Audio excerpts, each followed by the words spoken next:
अल्हम्दुलिल्लाह रब्बिल आलमीन इलाहिल अव्वलीन वल आखिरीन अस्सलातु वस्सलामु अला अशरफिल अन्बियाई वल मुरसलीन व अला आलिहि व अस्हाबिहि अजमईन।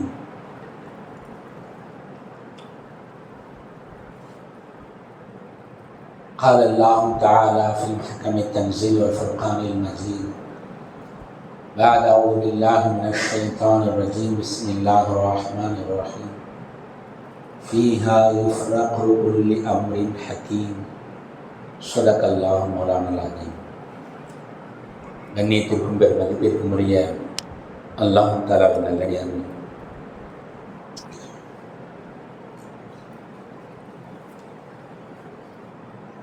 வரக்கூடிய செவ்வாய் இரவு பராத்துடைய இரவு, ஷாபான் மாதம் 15ஆம் நாள் இரவு, 3ஆம் தேதி வரக்கூடிய செவ்வாய்க்கிழமை இரவு, விடிந்தால் புதன்கிழமை. கண்ணியத்துக்குரிய தனவர்களே, சில இரவுகளை இஸ்லாம் கண்ணியப்படுத்தி இருக்கு, உயர்வுபடுத்தி இருக்கு. அதில் அல்லாஹ் தஆலா பல அடியார்களுக்கு மன்னிப்புகளை வழங்குகிறான், அடியார்களுக்கு ரஹ்மத்துகளை பொழிகிறான். அதில் ஒரு குறிப்பான இரவு நிஸ்ஃபு ஷாபான் என்று சொல்லப்படக்கூடிய பராத் இரவு, ஷாபான் மாதம் 15ஆம் நாள் இரவு. ஹதீஸ்ல நபி ஸல்லல்லாஹு அலைஹி வஸல்லம் சொல்லி காட்டுறாங்க, ஷாபானுடைய 15ஆம் நாள் இரவில் கூமு லைலஹா, அதனுடைய இரவு பொழுதுகளில் நின்று இபாதத்துகள் செய்யுங்க. வ சூமு நஹாரஹா, அதனுடைய பகல் நேரத்தில் நோன்பு வையுங்க. நபி ஸல்லல்லாஹு அலைஹி வஸல்லமுடைய ஹதீஸ். இந்த அடிப்படையில் பல சிறப்புகளை உடைய இரவு இந்த பராத்துடைய இரவு. முதல் விஷயம், பராஅத்துனா என்ன? ஏன் இந்த பராத் இரவுக்கு பராஅத்துன்னு பேர் வந்துச்சு? கண்ணியத்தில் பராஅத்துன் அப்படின்னு சொன்னால் நிரபராதியாக ஆகுதல், விடுதலையாகுதல்னு அர்த்தம். இந்த இரவில் அல்லாஹ் தஆலா தனது அடியார்களுக்கு மன்னிப்பை வழங்கி அடியார்களை விடுதலை செய்கிறார். அப்படிங்கிறதுனால இந்த இரவு பேர் பராத் இரவு. ஹதீஸில் நபி ஸல்லல்லாஹு அலைஹி வஸல்லம் சொல்லி காமிச்சாங்க, இந்த இரவு நேரத்தில் அல்லாஹ் தஆலா முதல் மானத்துக்கு வந்து, என்னிடம் யாராவது உணவு தேடக்கூடியவர்கள் இருக்கிறீர்களா? உங்களுக்கு நான் உணவளிக்கிறேன். என்னிடம் யாராவது பாவ மன்னிப்பு தேடக்கூடியவர்கள் இருக்கிறீர்களா? உங்களை நான் மன்னிக்கிறேன் என்பதாக அல்லாஹ் தஆலா ஏலான் செய்யும். இந்த அடிப்படையில் இந்த இரவு பாவ மன்னிப்புக்கான இரவு.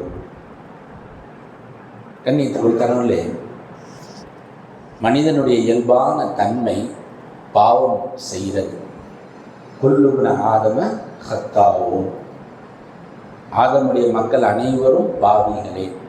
வஹைருல் ஹத்தாயின அத்தவ்வாபூன், அந்த பாவிகளில் சிறந்தவர்கள் யார் என்றால் அல்லாஹ்விடம் தௌபா செய்யக்கூடியவர்கள், மன்னிப்பு கேட்கக்கூடியவர்கள். இப்போ அடியார்களுக்கு அல்லாஹ் தஆலா சில ஸ்பெஷலான சில காலங்களை ஏற்படுத்துகிறான். இப்படி ஒரு அதிகப்படியான மன்னிப்பு அன்றாடம் எல்லாம் எப்போ மன்னிப்பு கேட்டாலும் மன்னிப்பான். ஆனால் அவங்களுக்கு ஒரு சீசன் எல்லாம் கொடுக்குறான். எப்படி வியாபாரம் செய்யக்கூடியவர்கள் எல்லா காலமும் விற்கும், ஒரு ஆடி தள்ளுபடி அப்படின்னு ஒன்று போடுறாங்க. இப்போ இன்னும் அதிகமான விற்பனை ஆகணும், பழைய ஸ்டாக்லாம் காலி ஆகணும். இப்போ அதெல்லாம் எல்லா நாளும் மன்னிப்பான். ஆனாலும் அடியார்களுடைய அனைத்து பாவத்தையும் மன்னிக்கணும், அடியார்களுக்கு இதன் சக்கமாக கொஞ்சம் கவனத்தை ஈர்க்கணும் அப்படிங்கிற அடிப்படையில் வருடத்தினுடைய சில இரவுகளை இடைவெளி விட்டு அடியார்களை தன்னின் பக்கமாக அல்லாஹ் தஆலா ஈர்க்கிறான். அதில் உள்ள இரவு தான் இந்த பராத்துடைய இரவு. இதனுடைய நாம் செய்ய வேண்டிய முதல் அமல் அல்லாஹ்விடத்தில் பாவ மன்னிப்பு கேட்குறது. சரிங்க, பாவ மன்னிப்பு கேட்டுட்டா என்ன? பாவத்தை அல்லாஹ் மன்னிச்சுட்டானா என்ன? கண்ணியத்தை கொடுத்தாங்கன்னா அல்லாஹ் பாவத்தை மன்னிச்சுட்டான்னா நமக்கு கிடைக்க வேண்டிய எல்லா ஞாபகத்துகளும் கிடைச்சிடும். உண்மையிலேயே நாம் யாரும் நமக்கென்று என்ன தகுதியில் எழுதி இருக்குதோ அதை முழுமையாக அனுபவிக்கிறது இல்லை. காரணம் நம்மளுடைய பாவங்கள். அல்லாஹ் நமக்கு என்ன ரஹ்மத்தை, என்ன பரக்கத்தை நமக்கு எழுதி இருக்கிறானோ நம்மளே என்ன செய்யணும், பாவத்தின் மூலியமாக நம்மின் பக்கமாக வரவிடாமல் தடுத்துடுறோம். அவனுக்கென்று நிர்ணயிக்கப்பட்ட ரிஸ்க்கு அவனுடைய பாவத்தின் காரணமாக மஹ்ரூமாக்கப்பட்டது. இவன் பாவம் மன்னிப்பு கேட்டுட்டான்னா இவனுக்கு எழுதப்பட்ட இது முழுமையாக இவனுக்கு கிடைச்சது. நம்மளுடைய தகுதியை நாம் அனுபவிக்கணும்னாலே நம்ம பாவம் செய்யாமல் இருக்கணுங்க. செஞ்சிட்டோம்னா மன்னிப்பு கேட்டிருக்கணும்.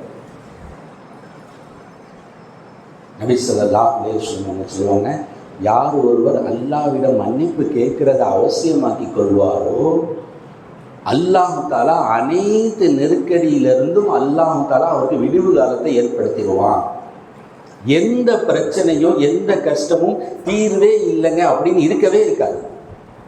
மன் லஸிமல் இஸ்திக்ஃபார, யார் ஒருவர் இஸ்திக்ஃபார் செய்வதை அவசியமாக்கி கொள்வாரோ ஜஅலல்லாஹு லஹு மின் குல்லி லீகின் மஹ்ரஜா, எல்லா நெருக்கடியிலிருந்தும் வெளியாகிறதுக்கு வழியை கொடுத்துருவான் அல்லாஹ். இது கட்டாயமானது. அவனே நினைச்சு பார்க்காத வழியில அவனுக்கு ரிஸ்கையும் அல்லாஹ் கொடுப்பான். ஹதீஸ். இப்போ அல்லாஹ் கிட்ட மன்னிப்பு வாங்கிட்டாலே போதும் நம்ம வாழ்க்கை நல்லா ஆகிறதுக்கு. ஒன்று பாவம் செய்யாமல் இருக்கணும், செஞ்ச பாவத்துக்கு ரெண்டாவது மன்னிப்பு வாங்கிடணும். பெரியாருடைய வாழ்க்கையில் சம்பவங்களில் வரலாறுகளில் படிக்கணும். பகதாதில் ஒரு பெரிய மார்க்க அறிஞர் இருந்தார்கள், இமாம் அஹ்மது இப்னு ஹம்பல் ரஹ்மத்துல்லாஹி அலைஹி. அவங்க 4 மார்க்க மேதைகளில் ஒரு முக்கியமான இமாம். அவர்கள் ஒரு சமயத்தில் பகதாத்லேருந்து வெளியூர் பகுதிக்கு பயணத்தில் போயிருக்கிறாங்க. போனால் இரவு நேரம் ஆகுது. ஒரு பள்ளிவாசலில் தங்க வேண்டிய ஒரு சூழ்நிலை. பள்ளிவாசல் கதவு பூட்டப்பட்டுருது. உள்ளே போகிறதுக்கு அனுமதி கேட்குறாங்க. அந்த பள்ளியினுடைய காவலர், நீங்கள் யாருன்னு எனக்கு தெரியாது, வெளியூர்காரராக இருக்கிறீங்க, உங்களுக்கு அனுமதி தர முடியாதுன்னு மறுத்துறாரு. இப்போ இமாம் அவர்கள் அவர்களுடைய நாடில் அவர்களுடைய ஊரில் மிக பிரபலியமானவங்க. ஆனால் வெளியில் உள்ள மக்களுக்கு யார் என்னன்னு தெரியாது. அப்போ பள்ளியுடைய வெளி வாசலுக்கு வெளியே தன்ட்ட இருக்கக்கூடிய ஒரு விரிப்பை விரித்து படுத்துடுறாங்க. அந்த வழியாக ரொட்டி சுட்டு விற்கக்கூடியவர், ரொட்டி சுட்டு விற்கக்கூடிய ஒருத்தர் அந்த இரவு நேரத்தில் வியாபாரத்தை முடிச்சுட்டு திரும்பி வந்துக்கிட்டு இருக்கார். இங்கே ஒரு மனிதர் பள்ளிக்கு வெளியே படுத்துருக்கிறத பார்க்குறாரு. அவர் யோசிக்கிறாரு, யாருன்னு தெரியலை, வெளியூர்காரர் மாதிரி இருக்காரு, இவங்களை அழைச்சிட்டு போய் நம்ம வீட்டில் படுக்க வைக்கலாமே. அவருக்கும் தெரியாது இவங்க யாருன்னு. ஆனால் ஒரு ஆசை, சரி கூட்டிகிட்டு போவோம். போய் கேட்குறாங்க, வரீங்களா, வீட்டில் வந்து படுத்துக்கலாம், தங்கிக்கலாம். கூட்டிகிட்டு போயிடுறாரு. அவர் போனவர் இமாம் அவங்களுக்கு ஒரு இடத்த கொடுக்குறாரு. அந்த இடத்துல படுத்துக்க சொல்கிறாரு. இமாம் அவங்க படுத்துக் கொள்கிறாங்க.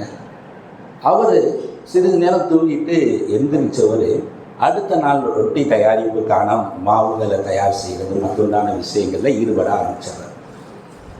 ஈடுபட்டவர் அந்த இரவு முடிகிற வரைக்கும் அந்த வேலையில் செய்கிறாரு. செய்யும் பொழுது அஸ்தகுஃபிருல்லா அஸ்தகுஃபிருல்லா அஸ்தகுஃபிருல்லா அப்படிங்கிற வார்த்தையை சொல்லிக்கொண்டே இருக்கார். இந்த வார்த்தை இமாம் அவர்களுக்கு கொஞ்சம் ஆச்சரியமாக இருக்குது. இவ்வளவு நேரங்கள், ஒரு நீண்ட நேரங்கள் அஸ்தகுஃபிருல்லாங்கிறதையே சொல்கிறாரு. ஒரு திக்ர்களுக்கு ஒரு குறிப்பிட்ட எண்ணிக்கையோடு செய்யணும், அல்லது ஏதோ ஒரு குறிப்பிட்ட திக்ர்கள் இருக்குது. ஆனால் வெறும் பாவ மன்னிப்பு கேட்குறத இவ்வளோ நேரம் செய்கிறாருன்னா ஏதோ ஒன்று அனுபவிச்சிருப்பாரோ, இந்த திக்ரு அவருடைய வாழ்க்கையில் ஏதோ ஒரு கயிறை கொடுத்துருக்கோமோ அப்படின்னு சொல்லி ஒரு எண்ணம் வருது. அந்த இரவு முடியுது, பகல் நேரம். இமாம் அவங்க விடைபெற்று கிளம்ப வேண்டிய நேரம். கிளம்புறாங்க. கிளம்புறப்ப கேட்டாங்க, இப்போ நீங்கள் நைட்டு நான் அவங்கள பார்த்தேன், இந்த அஸ்தகுஃபிருல்லா அஸ்தகுஃபிருல்லான்னு சொல்லிக்கிட்டே இருந்தீங்களே, அதில் என்னங்க உங்களுக்கு அப்படி என்ன இது, என்ன உங்களுக்கு லாபம் இல்லை, அதில் என்ன பிரயோஜனத்தை பார்த்தீங்க நீங்கள்? அவங்க சொன்னாங்க, இந்த அஸ்தகுஃபிருல்லா மூலியமாக என் வாழ்க்கையில் கிடைக்காதது எதுவுமே கிடையாது. நான் என்ன ஆசைப்படுறேனோ அதை அல்லாஹ் கொடுத்துட்றான். எனக்கு பிரச்சனைகளுக்கு தீர்வு அல்லாஹ் கொடுக்குறான். என் வாழ்க்கையில் பிரச்சனை கஷ்டமாக வராதுன்னு கிடையாது, வரும். ஆனால் இந்த இஸ்திக்ஃபார்னால தீர்வும் அல்லாஹ் வழிகாட்டிடுவான், தீர்வும் அது அமைஞ்சு போயிடும் அப்படின்னு சொல்கிறாங்க. அடுத்து அவர் சொல்கிறாரு, என் வாழ்க்கையில் ஒரு ஆசை இருக்குது அப்படின்னா இன்னும் நான் இஸ்திக்ஃபார் செய்கிறேன். ஒரு ஆசை எனக்கு நிறைவேறாமல் தான் இருக்குது. எனக்கு ஒரு எண்ணம், பெரிய ஆசைங்கிறத விட என்னுடைய ஒரு எண்ணம் என்ன அப்படின்னா, பக்தாதில் வாழக்கூடிய இமாம் அஹ்மது இப்னு ஹம்பல் ரஹ்மத்துல்லாஹி அலைஹி அவங்களை போய் சந்திக்கணும், அவங்கள போய் பார்க்கணும், அவங்கள சந்தித்து பேசணும்னு எனக்கு ரொம்ப நாள் ஒரு ஆசை. என் உள்ளத்தில் அது இருந்துக்கிட்டே இருக்கு.